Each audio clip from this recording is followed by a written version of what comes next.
This pose says to me, I'm about to tell y'all something, and y'all ain't even gonna believe it. Since everybody else is talking about me, they talking about me. They ain't talking about themselves. They talking about me. So I'm gonna tell you about them.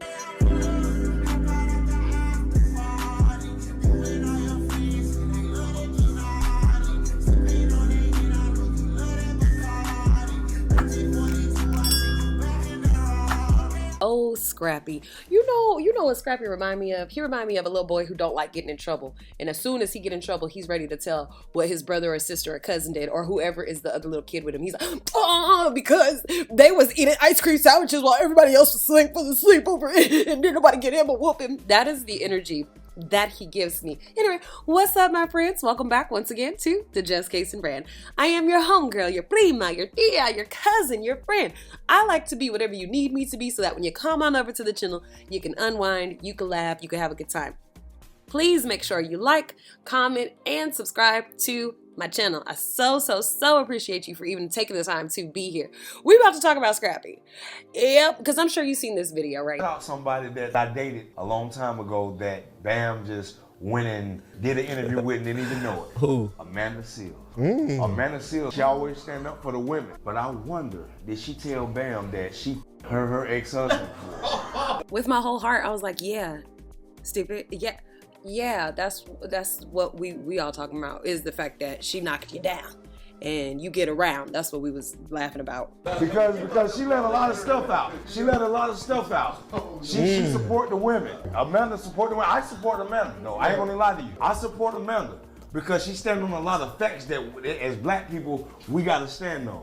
Girl, I know what's in his cup. Liquor. Scrappy up there drinking liquor. You can tell. Agreed. I support Amanda. But I wonder when Amanda was sitting there taking my ex-baby mama truth, did she sit and have that conversation with her? I went and watched the entire podcast episode, and for one, it was really good. I love how Amanda Seales, she can like talk about some crazy shit, but then at the same time, she's gonna talk about some intellectual shit and really deep shit that shows that she has been through therapy. You know what I'm saying? Like, she has really done some soul searching and some self-healing, and she's an intelligent woman. So I just enjoyed the episode overall. I really liked too that Bambi, the way that she was talking on Amanda Seales' podcast, it was very much so like, this is just what happened. Like, I'm not trying to say I was wrong, he was right, he was wrong, I was right. I'm not trying to say none of that. I'm just trying to say this is what's happening, because you know Mama D, she all over the media being Mama D.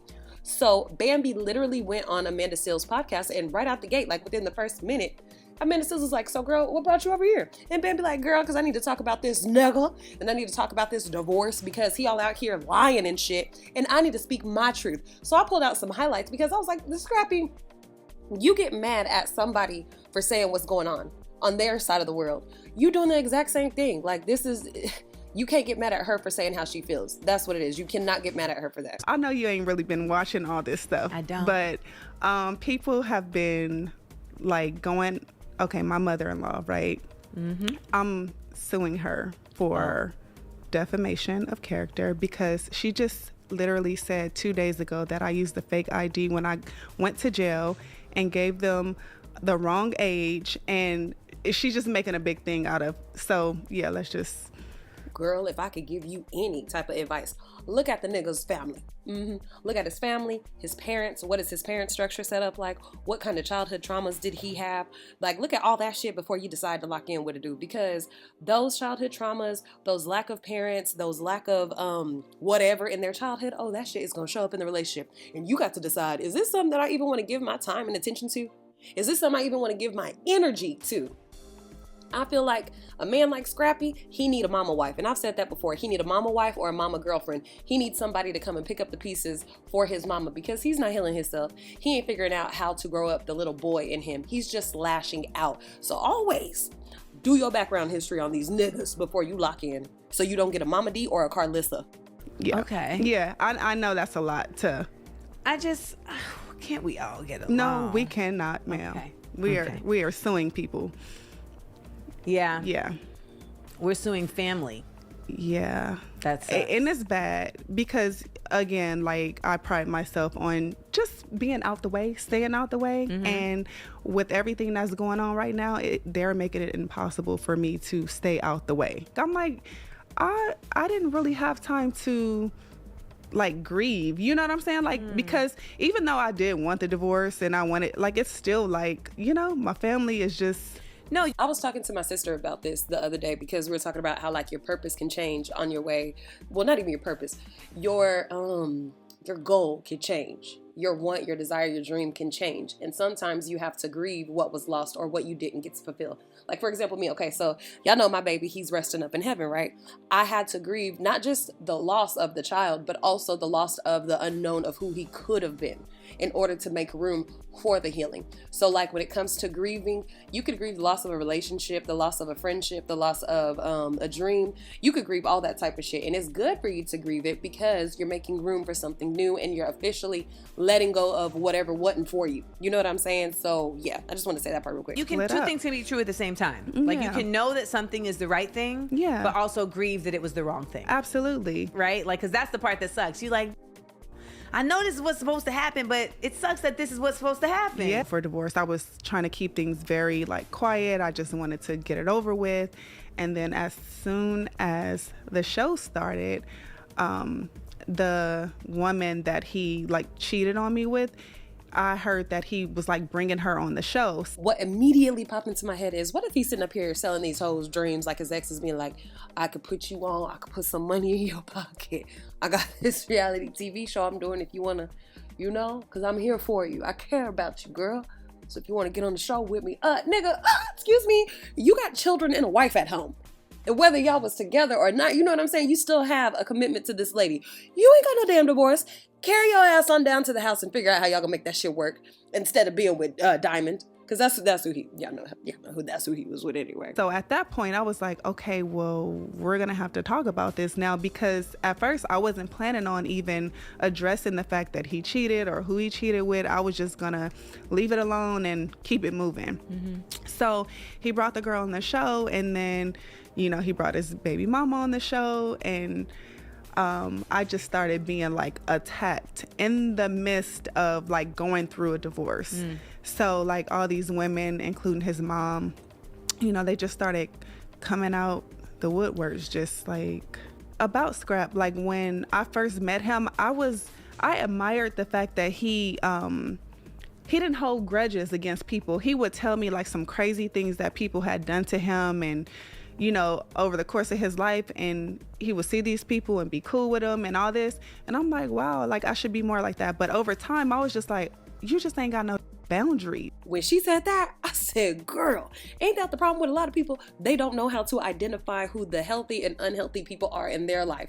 And because you're attached to them, now you got to deal with all the shit that come with them being attached to the wrong people. Oh, no, thank you.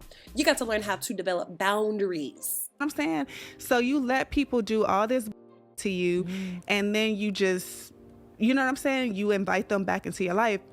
But especially when something is going on and he feels like he needs like a tribe, and that's what it was. Like he gathered his tribe of people who had in the past tried to tear him apart completely. You know, these are women who said some of the craziest things about him, and he just, you know, are teaming up with them now, which is crazy to me. Because I mean, it's no secret. People know, like they both accused him of being like abusive in like relationships. And now they're just like with him and like coming for me. It sounds like she's basically saying, I would never allow myself to go back with a nigga who's treating me like shit, run it back, and then stand up for him against another woman. I would never do that. In fact, I'd remove myself from the equation and be like, ooh, that's your whole shit that you go through. That's what I feel like Bambi was saying in this moment. But comment down below what you think. And it's real confusing, because that's the thing about women to me too. I'm like, you've had all these women, you know, kind of like feeling for you, like when you were alleging these things, and just to turn around and spin the block, you know. I met Benzino, and he's not somebody that typically I would be attracted to, but he was like a very nice guy, and you know, we were hanging out, and he was very, very just, you know, like fun. He was cool. Okay. And so I hung out with him a few times. My friends we would go to his house. He would cook for us. I never slept with him. But they were filming Love and Hip Hop. This was before I actually like really got on the show. He's like, we just gonna go, we gonna go kick it. You know, they're gonna be filming this scene. I'm like, all right, whatever. You know, I'm like down for whatever. And so this ended up becoming like one of the biggest scenes in the history of Love and Hip Hop because Kirk was married. I didn't know Kirk, right? I didn't know Kirk or Rashida at the time. I don't know these people. Okay, so Kirk was married to Rashida. She was pregnant at the time. And when I met him there, he said that his wife had given him a pass. One thing we know about Kirk is this nigga is gonna lie. Why the fuck would she give you why would a black woman give you a pass? That's what I would feel. Why would she give you a pass? And she's pregnant at the time, so she's, I'm pregnant. You know what? Go out, be married, multiply, but just make sure it's in a condom. What the fuck? But then again, shit, with the day and age we living in, maybe. Damn. To kind of like wild out and do whatever he wanted to do. So there were two other girls who were in the hot tub and they were on Kirk. And I'm like over here on my side with like Benzino. And we kicking it, we talking, and the girls are just like all over Kirk, rubbing on him. And so people were mad. They were like, oh my God, your wife is pregnant, and you know, all this. And so I'm over here with Benzino. And to be honest, I wasn't really looking at it like that then. But now when I look back, I'm like, yeah, that was kind of bad, you know? Bambi, this is 2 times.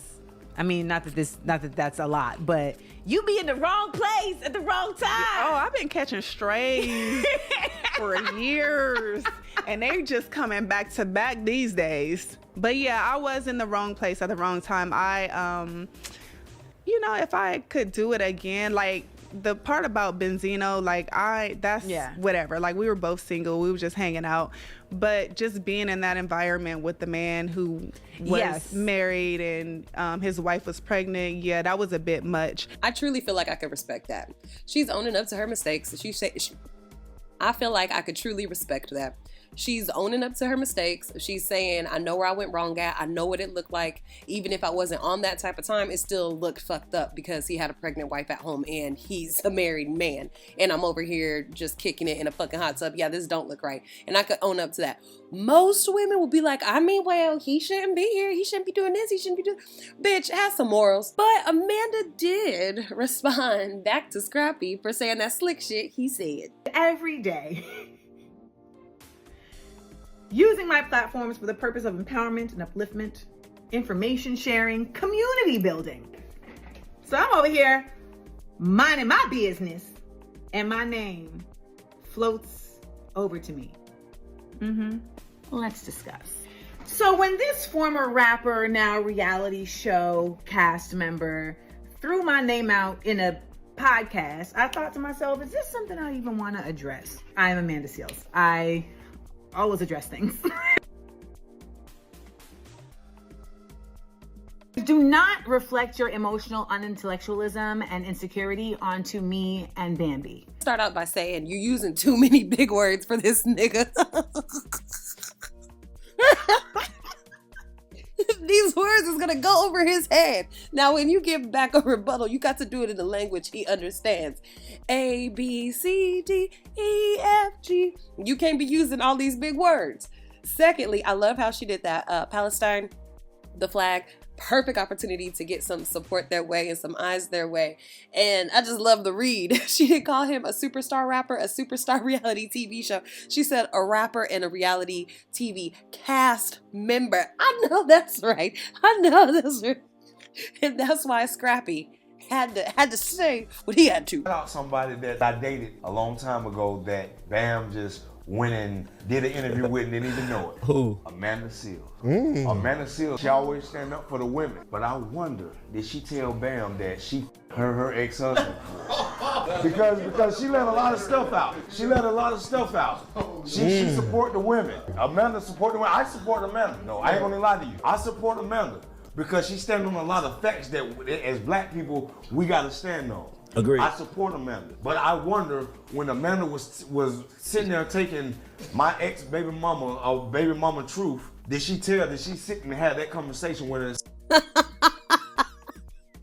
men getting mad like this is gonna forever be funny to me. Men getting in their feelings like, oh, okay, but anyway, I have been the Just Case and Brand. Please make sure to like, comment, and subscribe. Thank you so much for taking the time to even watch this with me, laugh with me. Like I said, like, comment, and subscribe, and I'll see you in the next video. Bye-bye.